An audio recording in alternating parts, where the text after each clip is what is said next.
नमस्कार, मयुरीज किचनमध्ये तुम्हा सर्वांचं खूप खूप स्वागत आहे। आज आपण बनवणार आहोत उपवासासाठी साबुदाण्याची खिचडी। तर त्यासाठी मी आता इथे सुरुवातीला साबुदाणा कसा भिजवायचा ते दाखवते। 1 वाटी साबुदाणा इथे मी घेतलाय, तो मी इथे एका बाउलमध्ये काढून ठेवलाय आणि त्यामध्ये 1 ग्लासभर पाणी घालते। म्हणजे साबुदाणा जो आहे तो जेवढा भिजला जाईल तेवढं इथे पाणी घालायचं आणि 15 ते 20 मिनिटांसाठी साबुदाणे भिजत ठेवायचे।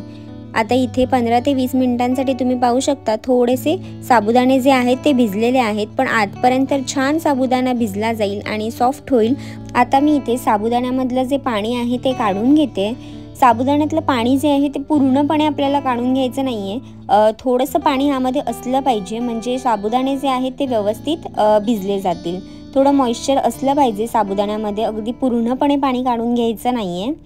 आता इथे मी झाकण ठेवणार आहे आणि रात्रभर, म्हणजे जर तुमचा उपवास असेल दुसऱ्या दिवशी तर तुम्ही ही प्रोसेस रात्री केलात तरी सुद्धा चालेल, म्हणजेच काय होईल, व्यवस्थित असा साबुदाणा आहे तो भिजला जाईल। आता इथे मी झाकण ठेवते आणि झाकण ठेवून देणार आहे, म्हणजे सकाळी मला साबुदाण्याची खिचडी बनवायला साबुदाणा जो आहे तो परफेक्ट भिजला जाईल। आता इथे मी साबुदाणे जे आहेत ते भिजवून घेतलेले आहेत, तुम्ही पाहू शकता व्यवस्थित असे सॉफ्ट साबुदाणे छान मोकळे मोकळे असे झालेत। त्यानंतर बटाटा घेतलाय उकडून, शेंगदाण्याचं कूट आहे, थोडीशी साखर, मीठ, हिरवी मिरची, शेंगदाणे आहेत आणि तेल। तर आता सुरुवात करूया। कढईमध्ये मी इथे 2 चमचाभर तेल घालते आणि तेल व्यवस्थित गरम होऊ द्यायचं आहे। तेल गरम झाल्यानंतर इथे हिरवी मिरची घेतली आहे बारीक चिरून, ती घालते मी इथे। तुम्हाला जेवढी तिखट हवी असेल त्या अंदाजामध्ये तुम्ही मिरच्या घालू शकता। त्यानंतर मी इथे भाजलेले शेंगदाणे घातलेत, साली काढून घेतलेत आणि इथे शेंगदाणे घातलेत। तर हलकंसं 1 मिनिटभर मी इथे तेलावरती परतून घेणार आहे। त्यानंतर इथे मी भिजवलेले जे साबुदाणे आहेत ते इथे घालते। तुम्ही पाहू शकता एकदम परफेक्ट साबुदाणा भिजला गेलाय। तर इथे साबुदाणे घालते आणि आता व्यवस्थित मिक्स करून घेणार आहे।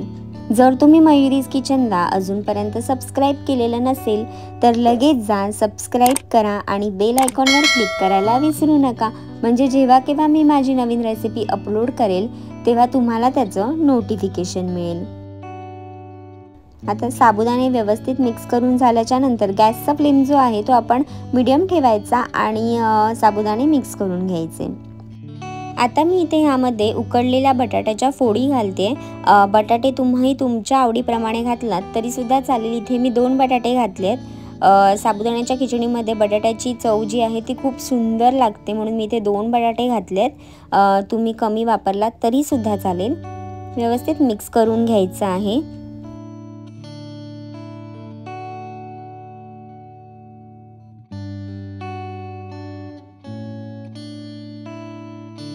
बटाटे मिक्स करून झाल्याच्या नंतर ह्यामध्ये 1 वाटी शेंगदाण्याचं कूट घालते।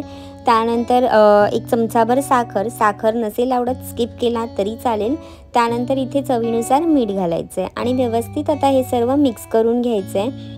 शेंगदाण्याचं कूट जे आहे ते भाजलेल्या शेंगदाण्यांचं कूट केलेलं आहे, शेंगदाणे भाजून मग वापरलेत, त्याचं कूट केलंय आणि ते इथे वापरलंय। शेंगदाण्याचं कूट जेवढं छान असं जास्त वापराल तेवढी खिचडीला सुद्धा छान चव येते आणि खिचडी जी आहे ती मोकळी मोकळी सुद्धा होते।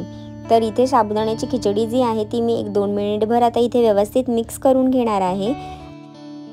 खिचडी व्यवस्थित मिक्स करून झाल्याच्या नंतर ह्यावरती मी झाकण ठेवणार आहे आणि 1 मिनिटभर छान अशी वाफ काढून घेणार आहे, म्हणजे खिचडी जी आहे ती छान अशी सॉफ्ट होईल। आता इथे 1 मिनिटानंतर मी तुम्हाला दाखवते, मस्त परफेक्ट अशी खिचडी तयार झालेली आहे। पुन्हा एकदा व्यवस्थित मिक्स करून घ्यायचं आणि खिचडी खाण्यासाठी तयार आहे। तुम्हाला माझी रेसिपी आवडली असेल तर कमेंट करून नक्की सांगा, लाईक करा, शेअर करा आणि सबस्क्राईब करायला विसरू नका। आता इथे साबुदाण्याची जी खिचडी आहे ती तयार आहे। उपवासासाठी साबुदाण्याची खिचडी तुम्ही सुद्धा नक्की ट्राय करून पहा आणि निरोगी खा, निरोगी राहा।